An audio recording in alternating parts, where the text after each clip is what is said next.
咁所以咧，英格蘭其實呢一場波都有幾多仇怨要報嘅。今次艾殊利高爾助攻上到嚟，哇！但係見到成3、4個咧就係藍衫球員圍住佢，最後突破要話陷阱，艾殊利高爾鬥埋嚟中間，呢個波清咗底線先，多球啊！應該碧咸會開啦啩？冇錯啦，大家咧亦都可以見到碧咸咧處理定點球嘅。啱啱睇完啦，巴拉圭就係對完南非啦，咁啊艾斯係巴拉圭定點球專家。咁當然咧，碧咸咧就係英格蘭咧定點球啊，俾晒佢處理嘅。睇下仲有冇咁 fit 啊！好啦，碧咸斬埋嚟嘅時間，頭槌點都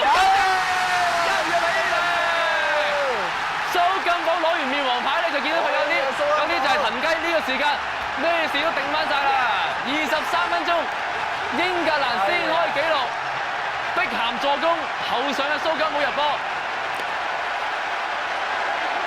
好嘢，掂啊！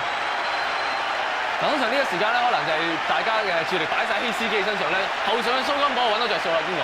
咁啊，蘇金寶呢啲頭槌不嬲都有翻咁上下。嗱，睇呢個波斬埋嚟，好靚啊！殺出嚟。咁啊，希特文咧伸到盡隻手都冇辦法拍到個波啊！其實咧，我覺得呢個波啊，碧咸真係揾啊蘇金寶個頭嚟去斬嘅。蘇金寶咧攝個位埋嚟攝得好靚啊！所以雖然咧見到對方咧壓到埋呢個美爾堡啊，直情成份俾佢爆開啊！因為佢咧後邊殺上嚟呢下咧嗰個勢啊，同埋嗰個衝力夠行啊！哇！24分鐘，蘇金寶咧首先咧係替英格蘭打開紀錄啦。